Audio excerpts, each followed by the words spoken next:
Hello ವೀಕ್ಷಕರೇ, ನಮಸ್ಕಾರ. ತಮ್ಮೆಲ್ಲರಿಗೂ ಭಾಗ್ಯ ಟಿವಿಗೆ ಸುಸ್ವಾಗತ ಕೋರ್ತಾ ಇದ್ದೀವಿ. ಭಾಗ್ಯ ಮತ್ತು ಗಿರೀಶ್. ಸ್ನೇಹಿತರೆ, ಹಲವಾರು ರೀತಿಯಾದಂಥ ರಸಂನ ಮಾಡಿದ್ದೇವೆ. ಟೊಮೊಟೊ ರಸಂ, ನುಗ್ಗೆಕಾಯಿ ರಸಂ, ಜೊತೆಗೆ ಹಲಸಿನಣ್ಣನ್ನು ಉಪಯೋಗಿಸಿ ಮಾಡ್ತಕ್ಕಂಥ ರಸಂ, ಜೀರಿಗೆ ಮೆಣಸಿನ ರಸಂ ಮಾಡೋದಕ್ಕೆ ಎಲ್ಲೇನೇ ಇಲ್ಲ. ಇವತ್ತು ಈ ಒಂದು ವಿಡಿಯೋದಲ್ಲಿ ನಾವು ಹುಣಸೆ ಹಣ್ಣನ್ನು ಉಪಯೋಗಿಸಿ ಯಾವ ರೀತಿ ರಸಂ ಮಾಡ್ಬೋದು ಅಂತ ತಿಳಿಸ್ಕೊಡ್ತಾ ಇದ್ದೀವಿ.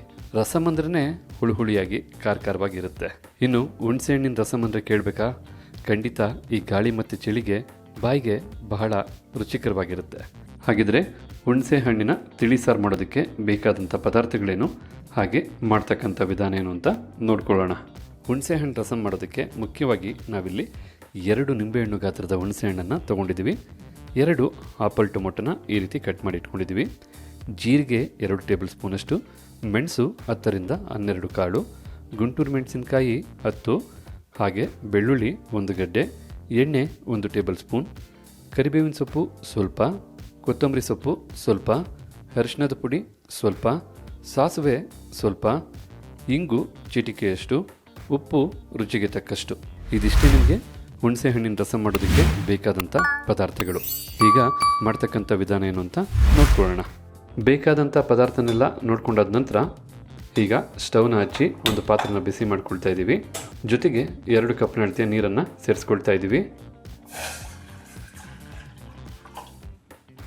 ನಂತರ 2 ನಿಂಬೆಹಣ್ಣು ಗಾತ್ರದ ಹುಣಸೆ ಹಣ್ಣನ್ನು ತೊಳೆದು ನೀರಿಗೆ ಸೇರಿಸ್ಕೊಳ್ತಾ ಇದ್ದೀವಿ. ಹಾಗೆ 2 ಆಪಲ್ ಟೊಮೊಟೊನು ಸೇರಿಸ್ಕೊಳ್ತಾ ಇದ್ದೀವಿ.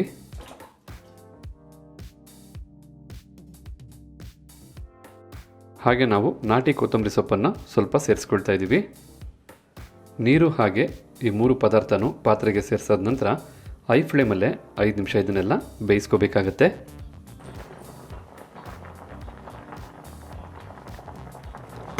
ಈಗ ಇಲ್ಲಿ ಟೊಮೊಟೊ ಹಣ್ಣು ಹಾಗೆ ಹುಣಸೆ ಹಣ್ಣೆಲ್ಲ 2ರಿಂದ 3 ನಿಮಿಷ ಚೆನ್ನಾಗಿ ಬೆಂದಿದೆ. ಇನ್ನೂ ಸ್ವಲ್ಪ ಚೆನ್ನಾಗಿ ಬೇಯಬೇಕಾಗಿದೆ. ಇನ್ನೂ 2-3 ನಿಮಿಷ ನಾವು ಇದನ್ನು ಬೇಯಿಸ್ಕೊಳ್ತೀವಿ. ಹೀಗಿಲ್ಲಿ 5ರಿಂದ 6 ನಿಮಿಷಗಳ ಕಾಲ ಚೆನ್ನಾಗಿ ಹೈ ಫ್ಲೇಮಲ್ಲೇ ಇದನ್ನೆಲ್ಲ ಬೇಯಿಸ್ಕೊಂಡಿದ್ದೀವಿ. ನೋಡ್ತಾ ಇದ್ರಲ್ಲ, ಎಲ್ಲನೂ ಬೆಂದು ಮೃದುವಾಗಿದೆ. ಈಗ ನಾವು ಫ್ಲೇಮ್ನ ಆಫ್ ಮಾಡ್ಕೊಳ್ಳೋಣ. ಇದು ಬಹಳ ಬಿಸಿ ಇರೋದ್ರಿಂದ ಕಂಪ್ಲೀಟಾಗಿ ತಣ್ಣಗಾಗಬೇಕು. ಈ ಸಮಯದಲ್ಲಿ ನಾವು ಜೀರಿಗೆ ಮತ್ತು ಮೆಣಸನ್ನು ಹುರ್ಕೋಬೇಕಾಗತ್ತೆ. ಅದಕ್ಕೋಸ್ಕರ ಈ ರೀತಿ ಚಿಕ್ಕ ಕಡಾಯಿನ ಬಿಸಿ ಮಾಡ್ಕೊಳ್ತಾ ಇದ್ದೀವಿ. ಈಗ ಬಿಸಿಯಾದಂಥ ಕಡಾಯಿಗೆ ಜೀರಿಗೆನ ಸೇರಿಸ್ಕೊಳ್ತಾ ಇದ್ದೀವಿ.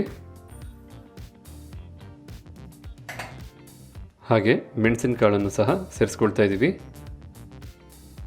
ಈಗ ಜೀರಿಗೆ ಮತ್ತು ಮೆಣಸನ್ನು ಲೋ ಫ್ಲೇಮಲ್ಲೇ 1-2 ನಿಮಿಷ ಹುರ್ಕೊಳ್ಳೋಣ. ಈ ರೀತಿ ಜೀರಿಗೆ ಮತ್ತು ಮೆಣಸನ್ನು ಹುರಿಬೇಕಾದ್ರೆ ಸ್ವಲ್ಪ ಸುವಾಸನೆ ಬರುತ್ತೆ. ಹಾಗೆ ನಿಮ್ಗೆ ಗೊತ್ತಾಗುತ್ತೆ ಜೀರಿಗೆ ಮತ್ತು ಮೆಣಸು ಹುರಿದಾಗಿದೆ ಅಂತೇಳಿ. ಅಲ್ಲಿವರೆಗೂ ಹುರ್ಕೊಂಡ್ರೆ ಸಾಕಾಗತ್ತೆ.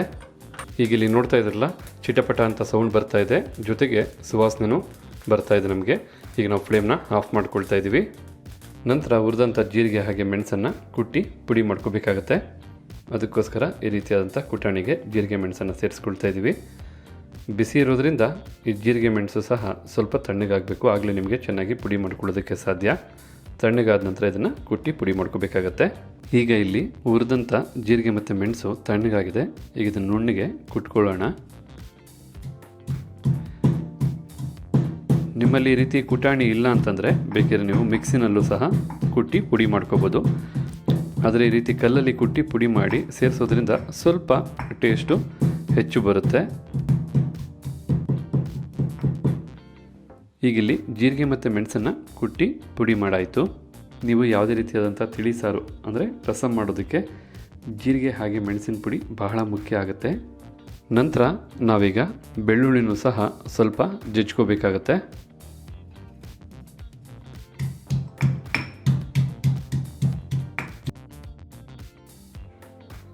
ಕೆಲವರು ಬೆಳ್ಳುಳ್ಳಿ ತಿನ್ನೋದಿಲ್ಲ. ಆ ರೀತಿ ಬೆಳ್ಳುಳ್ಳಿ ಬೇಡ ಅಂತಕ್ಕಂಥವ್ರು ಬೇಕಿದ್ರೆ ಬೆಳ್ಳುಳ್ಳಿನ ಸ್ಕಿಪ್ ಮಾಡಿನೂ ಸಹ ಈ ರಸಂನ ಮಾಡ್ಕೋಬೋದು. ನಂತರ ಈಗ ಬೆಂದು ತಣ್ಣಗಾಗಿರ್ತಕ್ಕಂಥ ಹುಣಸೆ ಹಣ್ಣು ಹಾಗೆ ಟೊಮೊಟೊನ ಒಂದು ಮಿಕ್ಸಿ ಜಾರ್ಗೆ ಸೇರಿಸ್ಕೊಳ್ಳೋಣ. ನಾವು ಟೊಮೊಟೊ ಹಣ್ಣು ಹಾಗೆ ಹುಣಸೆ ಹಣ್ಣನ್ನು ನೀರಿಂದ ಬೇರ್ಪಡಿಸಿ ಸೇರಿಸ್ಕೊಳ್ತಾ ಇದ್ದೀವಿ.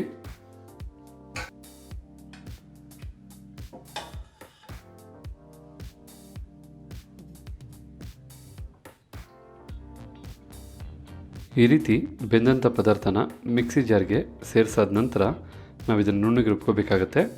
ಹಾಗೆ ಬೇಯಿಸಿ ಉಳಿದಂಥ ನೀರನ್ನು ಸಹ ನಾವು ಮುಂದೆ ರಸ ಮಾಡೋದಕ್ಕೆ ಉಪಯೋಗಿಸ್ಕೊಳ್ತೀವಿ. ಈಗ ನಾವು ಈ ಪದಾರ್ಥನೆಲ್ಲ ನುಣ್ಣಗೆ ರುಬ್ಕೊಳ್ತಾ ಇದ್ದೀವಿ. ಈಗ ಇಲ್ಲಿ ನೋಡ್ತಾ ಇದ್ರಲ್ಲ ವೀಕ್ಷಕರೇ, ಬೆಂದಂಥ ಟೊಮೊಟೊ ಹಣ್ಣು ಹಾಗೆ ಹುಣಸೆ ಹಣ್ಣನ್ನು ಈ ರೀತಿ ನುಣ್ಣಗೆ ರುಬ್ಬಾಯಿತು. ಈ ರುಬ್ಬಿದಂಥ ಈ ಪೇಸ್ಟನ್ನು ಮೊದಲೇ ಉಳಿದಂಥ ನೀರಿಗೆ ಸೇರಿಸ್ಕೊಳ್ತಾ ಇದ್ದೀವಿ.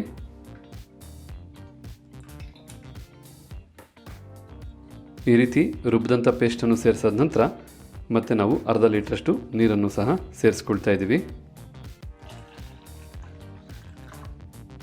ನಂತರ ಮಿಕ್ಸಿ ಜಾರ್ಗೂ ಸಹ ಸ್ವಲ್ಪ ನೀರನ್ನು ಸೇರಿಸ್ತಾ ಇದ್ದೀವಿ. ರುಬ್ಬಿದಂಥ ಪೇಸ್ಟು ಏನೇ ಮಿಕ್ಸಿ ಜಾರಲ್ಲಿ ಉಳಿದಿದ್ರು ಪಾತ್ರೆಗೆ ಸೇರುತ್ತಾಗ. ನಂತರ ನಾವೀಗ ರಸ ಮಾಡೋದಕ್ಕೆ ಬೇಕಾದಂಥ ಒಗ್ಗರಣೆಯನ್ನು ಮಾಡೋದಕ್ಕೋಸ್ಕರ ಒಂದು ಬಾಣಲಿನ ಬಿಸಿ ಮಾಡ್ಕೊಳ್ತಾ ಇದ್ದೀವಿ. ಈಗ ಬಿಸಿಯಾದಂಥ ಬಾಣಲಿಗೆ 1 ಟೇಬಲ್ ಸ್ಪೂನಷ್ಟು ಎಣ್ಣೆನ ಸೇರಿಸ್ಕೊಳ್ತಾ ಇದ್ದೀವಿ. ಎಣ್ಣೆನೂ ಸ್ವಲ್ಪ ಬಿಸಿ ಆಗಬೇಕು. ಈಗ ಬಿಸಿಯಾದಂಥ ಎಣ್ಣೆಗೆ ಸಾಸಿವೆನ ಸೇರಿಸ್ಕೊಳ್ತಾ ಇದ್ದೀವಿ. ಹಾಗೆ ಸ್ವಲ್ಪ ಇಂಗನ್ನು ಸೇರಿಸ್ಕೊಳ್ತಾ ಇದ್ದೀವಿ. ಜೊತೆಗೆ ಕರಿಬೇವಿನ ಸೊಪ್ಪು, ಜಜ್ಜಿಟ್ಟಂಥ ಬೆಳ್ಳುಳ್ಳಿ, ಹಾಗೆ ನಾವು ತೊಗೊಂಡಂಥ ಗುಂಟೂರು ಮೆಣಸಿನ್ಕಾಯಿನ ಮಧ್ಯಕ್ಕೆ ಮುರಿದು ಸೇರಿಸ್ಕೊಳ್ತಾ ಇದ್ದೀವಿ. ಈಗ ಇದನ್ನೆಲ್ಲ ಒಂದು 30 ಸೆಕೆಂಡು ಫ್ರೈ ಮಾಡ್ಕೊಳ್ಳೋಣ. ಎಲ್ಲ ಪದಾರ್ಥನೂ ಈಗ 30 ಸೆಕೆಂಡ್ಗಳ ಕಾಲ ನಾವು ಫ್ರೈ ಮಾಡಾಯಿತು. ನಂತರ ಹುಣಸೆಹಣ್ಣು ಹಾಗೆ ಟೊಮೊಟೊನ ಬೇಯಿಸಿ ರುಬ್ಬಿ ಪೇಸ್ಟ್ ಮಾಡಿ ಬೆರೆಸಿದಂಥ ನೀರನ್ನು ಸೇರಿಸ್ಕೊಳ್ತಾ ಇದ್ದೀವಿ.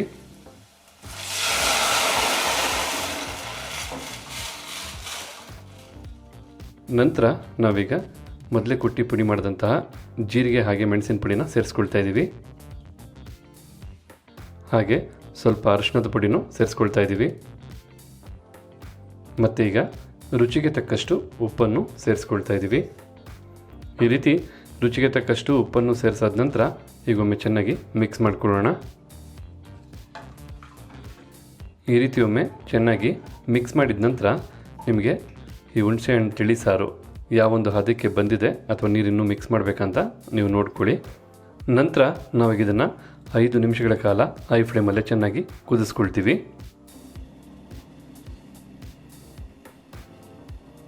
ಈಗ ಇಲ್ಲಿ ನೋಡ್ತಾ ಇದ್ರಲ್ಲ ವೀಕ್ಷಕರೇ, 5 ನಿಮಿಷಗಳ ಕಾಲ ಹೈ ಫ್ಲೇಮಲ್ಲೇ ಚೆನ್ನಾಗಿ ಕುದಿಸ್ಕೊಂಡಿದ್ದೀವಿ. ಈಗ ಹುಣಸೆಹಣ್ಣಿನ ತಿಳಿ ಸಾರಿಲ್ಲಿ ಭಾಳ ಸೊಗಸಾಗಿ ರೆಡಿಯಾಗಿದೆ. ಭಾಳ ಘಮ ಘಮ ಅಂತ ಪರಿಮಳ ಬರ್ತಾ ಇದೆ. ಈಗ ನಾವು ಫ್ಲೇಮ್ನ ಆಫ್ ಮಾಡ್ಕೊಳ್ತಾ ಇದ್ದೀವಿ.